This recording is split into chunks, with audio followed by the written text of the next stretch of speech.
everyone. I'm Luis Lopez. And I'm Vanessa Gongora. Luis, officially playoff season here in the Desert Southwest, and we've got some great games going on tonight. Yeah, that's right, Vanessa, and we begin with the only local 1 seed in action tonight. To Burger Field in Holtville we go, where it was star quarterback Jacobo Elias and the 1-seeded Vincent Memorial Scots as they began their quest for a Division 5 title against the 8-seeded Valhalla Norsemen. We begin in the first quarter, 2nd and 10 for Vincent. A quick dump here to Roberto Carranza, a little trouble on the catch, but he hauls it in and goes upfield for about a 15-yard gain. So good start for the Scots. 1st and 10 here from the Norsemen 31-yard line. Elias keeping this one, putting the moves on one defender and then stiff-arming another as he picks up about 7 yards on the play. The QB looking like a running back there. Later, Scots decide to go for it on 4th and 7 from the 17. Elias fires to the middle of the end zone, and picking it out of the air is Oscar Garza, the senior wideout, with a nice catch to get Vincent on the board. Scots make it 7-0 following the extra point.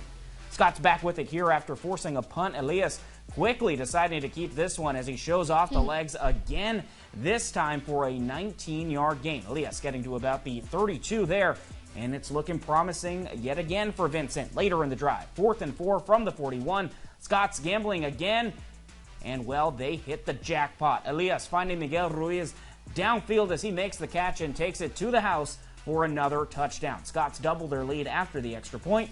Vincent cruising to an opening round win in this one. Scots going on to take it 42-15 the final. They now await the winner of Hoover and Monte Vista. Either way, though, Vincent will still play in the Valley next week.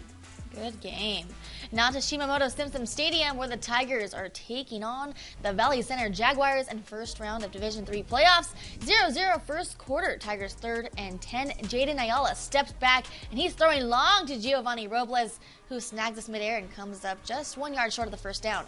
Tigers make their way to the Jags 24. Ayala slings it wide to Mario Gaxiola, and he gets brought down on the 14 for the first down. Imperial ends up going for the field goal on 4th and 9, putting them in the lead 3-0.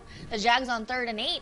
Braylon Mitchell, he's going to run out of the pocket, and he's going to throw it to the big boy, Kevin Garcia, and it takes many Tigers to take him down. 27-yard gain for the Jags. Valley Center punts on 4th and 2nd quarter. Tigers 2nd and 7. Ayala, he's going to go down the middle to Robles. Off a Jaguar, he says, oh, this is mine. For the first down, what a play.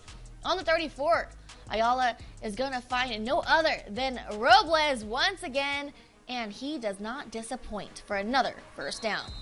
On 3rd down, Ayala in the red zone. He's going to go for it. Can Robles do it again?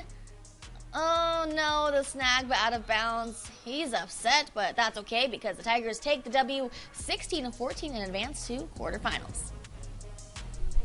Well, the Central Spartans coming into the first round of the Division 2 playoffs as the number 6 seed, and they hosted the number 11 seed East Lake Titans at Cal Jones Field earlier tonight. Opening drive of the game on 4th and 1. Nico Viesca is going to dive and pick up the first down for Central there. Later in the drive, going to be Luis Jimenez trying to set up the screen, but this one tipped and intercepted by Luke Schwenke. So just like that, Eastlake with some momentum. Now the Spartan D would force a punt, though, on the following drive. Jimenez is going to hit Emiliano Morales for a gain of 18 yards, and look at the moves put on there by Morales. On the next play, Viesca getting the handoff here, but it will be a fumble, and Eastlake has it. Turnovers really hurting Central early on in this one. But it's okay because their defense came to play. That's Morales and Jared Martin on the tackle there. Moving on to the second quarter. It's going to be Kingston Shaw taking the handoff. He breaks a tackle, and, well, he actually goes on to have a very big run for the Titans, eventually being brought down there. Later in the drive, though, a mistake on the snap here, and this one recovered by Isaiah Aguirre. A defensive battle throughout, but in the end, Central would escape with a 14-13 win after actually stopping a 2-point conversion attempt with just a second to go in the ballgame. The Spartans will now travel to play La Jolla in the quarterfinals. Heading over to Ward Field, where the Calexico Bulldogs are looking to advance to the quarterfinals as they take on the Escondido Cougars in the first round of the playoffs. On the first offensive play of the game, the Bulldogs QB Roberto Montejano hands off to running back Luis Enalo Alcala for a major gain where he finally goes down at around the Cougars' 5-yard line. almost made it. 2 plays later on 3rd and short, Montejano. He takes the ball into the end zone with a run up the middle, making the score 6-0. Cougars QB Ezekiel McIntyre finds wide receiver Josh Gonzalez for the touchdown pass, scores 7-6.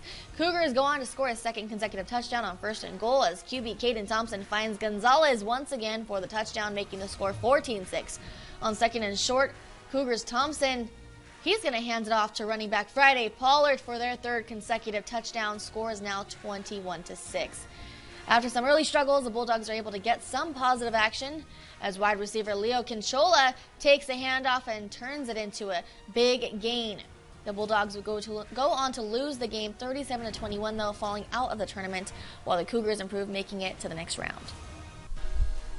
Tough there. Yeah, very tough. And coming up, we head back over to the Yuma side to see how Gila Ridge closed out their season. And we tell you if Yuma Catholic would close out their undefeated regular season. We're calling a timeout. We'll be right back.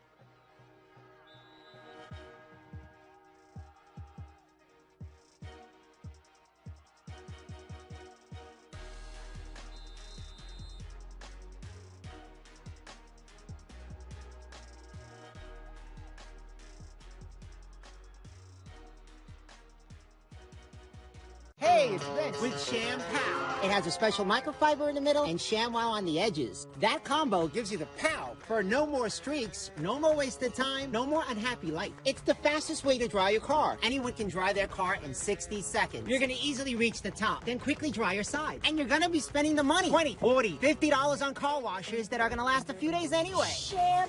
You can use your ShamPow for all your outdoor furniture or roll it up and use it for your RV or your boat. And it's easy to store. ShamPow sells for $59.95 and free shipping. So call now, and it's only $29.95. And you're also going to get the car hooker. Hook your shopping bag. Even your purse will be secure. Is your takeout food being taken out? Just clean up your act and hook it. Flip the bottom part, and you got a secure smartphone holder. Supplies are limited. If you want that hooker in the car, a $20 value, free. Here's how to order.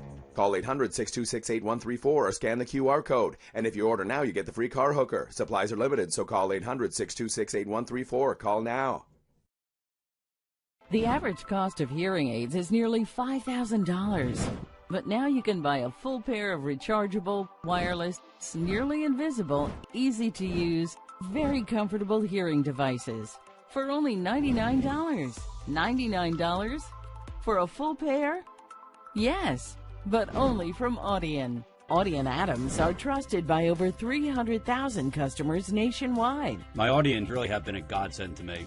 Audion Adams are tiny, but powerful and nearly invisible. It's small, it's easy to use. Audion Adams can be sold over the phone today without having to see a doctor or audiologist. Order your full pair of high-quality hearing devices for only $99 right over the phone. Call 1-800-371-8993. 1-800-371-8993. 1-800-371-8993. I've always been told I gotta be strong. Thick skin, tough as nails. But to be everything for everybody, it wears on you. Black don't crack, they say. But it can. We all can. Reach out to a friend if you see them going through it. No matter who you are, being vulnerable is what makes us whole. Learn how to help at seizetheawkward.org. You're watching Varsity Blitz. The best highlights, the best plays, continuing right now. You're watching Varsity Blitz on 13 on your side. Go Hawks! All right, well, thank you very much, ladies. We now switch gears over to Yuma County as we welcome you back into Varsity Blitz. We started off with playoff matchups, and now we go to a team really just hoping to finish off on a good note. Yeah, the Gila Ridge Hawks, who are currently on a 5-game losing streak, getting a tough test tonight to close out the year. So we go to Veterans Memorial Stadium where, again, the Gila Ridge Hawks honoring their seniors on their final home game as they played host to the Independence Patriots, looking to stay in the 4A section playoff race. Quarterback Steven Navas will hand the ball off here to Rashawn Keel, who's able to eat up a good chunk of yards on the ground. That would be a 27-yard gain to midfield. Navas now in the shotgun as he's going to air this one out deep, looking for Presley Cavett and just overshooting him. Hawks forced to punt. Opening possession for the Patriots, Chance Ogle doing a little shimmy to get past the linebacker, powering through for a first down before being stopped by Cavett. Next play for the Patriots, quarterback Armani Cruz with a slant to A.J. Horbert, who's able to stop on a dime, tries to cut it back on the outside, but immediately tackled by a swarm of Hawks. Independence now into Hawk territory. Cruz rolling out to the right and able to put the ball just out of reach of a leaping Cavett, but into the hands of his tight end, Jamie Candidate, for the touchdown. Next Hawks possession, Navas finding Cavett here on the short out route, able to gain a couple yards as the Hawks march into Patriots territory. Navas with a pump fake here would look to take a deep shot to the end zone, but the ball sailing out of bounds. So unfortunately no catch there. The Hawks' promising drive would end on this sack by Jerry Washington on fourth down. Independence would keep their slim playoff hopes alive, winning this one by a final of 47-8. Oh, that's a tough one at home, especially last game. And we briefly go back to the CIF playoffs as we see what happened to the Brawley Wildcats. Their season coming to an end tonight as they lose to Bishops on a last-second field goal. 23-21 the final. Wildcats finish 8-3 on the year. And to the Yuma side now, the Yuma Catholic Shamrocks sure rocked Northwest Christian 24-10, putting them 10-0. Isn't that great? Tate Ford with 166 yards rushing and 2 touchdowns for the day. Sir Stokes had 4 receptions for 80 yards, and the Cibola Raiders at Raymond S. Callis. Raiders dropping that one 35-0. Cibola finishes their year with a record of 1-9. Sorry, we did not put that score in there, but we do apologize. Yeah, well, kudos to Yuma Catholic. They're just rocking their opponents. Yeah, absolutely. And the Imperial Valley team certainly kicking some butt, too. Yes. We got some teams moving on tonight. Yeah, this is really where it all counts for them. Oh, yeah. And these boys want it, and you can definitely tell. Luis, I want to know, what do you feel impressed most this week? You know, even though we did have the playoffs starting over in the Imperial Valley, we had some good performances out there, I'm just still amazed by Yuma Catholic. They had a lot of question marks coming into this year. They lose their great quarterback in Richard Stallworth, and they go to the sophomore in Nashot, and he's just really... He is absolutely killing it. Yeah, he's led the way this season, and look at them now. 10-0, they're probably going to be the 1 seed going into the playoff race, so it's looking like the road to a championship in that division. And they're just so exciting, exciting team to watch play.